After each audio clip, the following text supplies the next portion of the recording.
দুনিয়ার মজদুর লড়াই করো, লড়াই লড়াই লড়াই চাই, বাঁচতে হলে লড়তে হবে। দুনিয়ার মজদুর তা বন্ধ রাখবে, আর না হলে শ্রমিকের প্রতিষ্ঠান শ্রমিক চালাবে। তাই বলবো,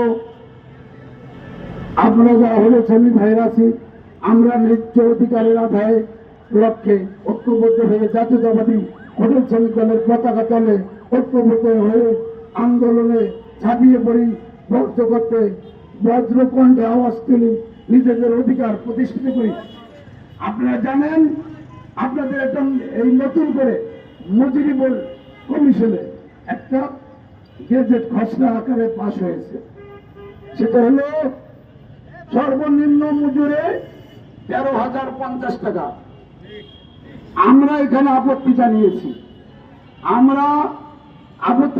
যে এই 13,050 টাকায় একটা পরিবার চলতে পারে না। তাই আমরা আপত্তি জানিয়ে আমরা একটা প্রস্তাব করেছি, ন্যূনতম মজুরি 25,000 টাকা হতে হবে। কারণ একটা পরিবারের যদি 13,050 টাকা এই বাজারে 13 দিন চলার মতো নয়। তাই আশা করি আপনারা যারা আছেন আইন বিশেষজ্ঞ, আমাদের যে আপত্তিটা আপনাদের মজুরি কমিশনে জানিয়েছি সেটা বাস্তবায়ন করবেন, এই আশা ব্যক্ত করে আমার বক্তব্য শেষ করছি। এখন আপনাদের মাঝে বক্তব্য রাখবেন বাংলাদেশ জাতীয়তাবাদী শ্রমিক দলের কেন্দ্রীয় কমিটির যুগ্ম সাধারণ সম্পাদক, ভারপ্রাপ্ত সাধারণ সম্পাদক, জননেতা জনাব মুস্তাফিজুল করিম মজুমদার। দুনিয়ার মজদুর লড়াই করো, লড়াই লড়াই লড়াই চাই, বাঁচতে হলে লড়তে হবে। দুনিয়ার মজদুর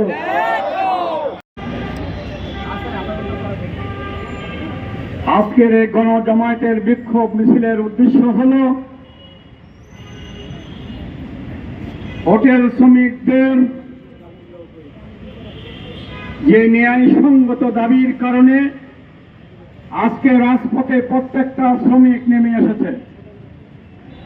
আমরা এই মাহে রমজানের পবিত্রতা রক্ষা করে হোটেল রেস্তোরাঁ খোলা রাখুন, ঈদের আগে শ্রমিকের বেতন বোনাস সহ সমস্ত কিছু পরিশোধ করে দেন, যেন তারা ছেলে মেয়ে নিয়ে, মা বাবা নিয়ে তারা দেশে গিয়ে ঈদ করতে পারেন।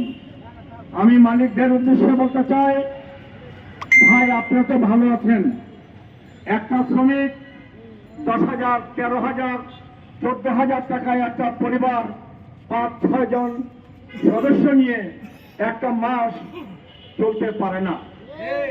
আমরা চাই আপনারা হোটেল মালিক, রেস্তোরাঁর মালিক, আমরা চাই আপনারা মুনাফা করেন, শ্রমিকদের কারণে তো আপনারা লাভবান হচ্ছেন। তাহলে শ্রমিককে আপনারা কেন ঠকাবেন? ইসলামে আছে, হাদিসে আছে, আমাদের রাসূলুল্লাহ সাল্লাল্লাহু আলাইহি ওয়াসাল্লাম বলেছেন ব্যবসা কিন্তু সুন্নাত।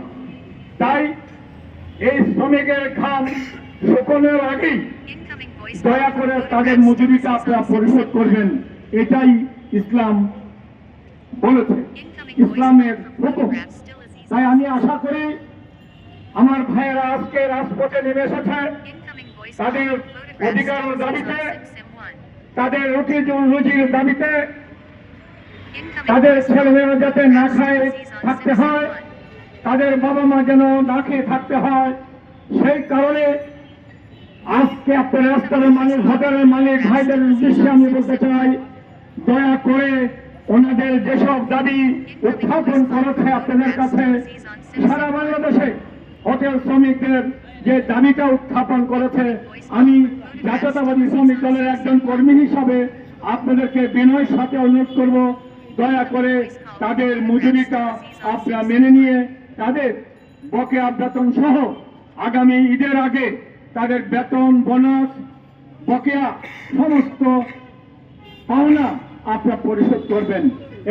আমি জাতীয়তাবাদী শ্রমিক দলের একজন কর্মী হিসাবে আপনাদের কাছে আমি নিজেও আপনাদের কাছে দাবি করছি, আমরা যেন ঈদের পরে আপনাদের বিরুদ্ধে যেন কোনো মিছিল মিটিং করতে না হয়, আপনাদের যেন এই জাতীয়তাবাদী শ্রমিক দল যেন আন্দোলনের ডাক না দিতে হয়, সেদিকে আজকে হোটেল মালিক সাহেবদেরকে আমি বলছি যে আপনারা আমাদের আজকের এই যে হোটেল শ্রমিক ভাইয়েরা যে আন্দোলন করছেন, যে দাবি নিয়ে রাজপথে নামছেন, দয়া করে আপনারা এটা খেয়াল রাখবেন। ঈদের আগে সমস্ত পাওনা বোনাস বেতন আপনারা পরিশোধ করবেন।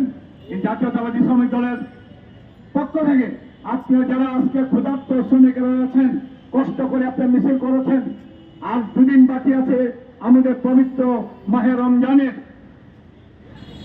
এই রমজানটুকু আপনারা পবিত্র রেখে মাহে রমজানের পবিত্রতা রক্ষা করে আপনারা হোটেলে কাজ করবেন।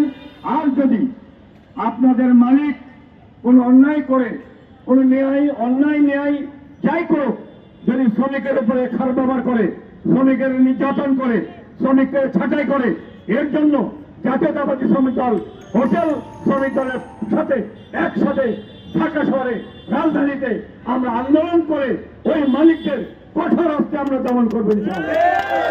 ছাড় দেওয়া হবে না ইনশাআল্লাহ। এই শ্রমিকেরা কষ্ট করে রাতের ঘুমকে হারাম করে, দিনের বিশ্রামকে না গিয়ে তারা হোটেলে কাজ করে। আমি আশা করি এই হোটেল শ্রমিকদেরকে একসাথে রেখে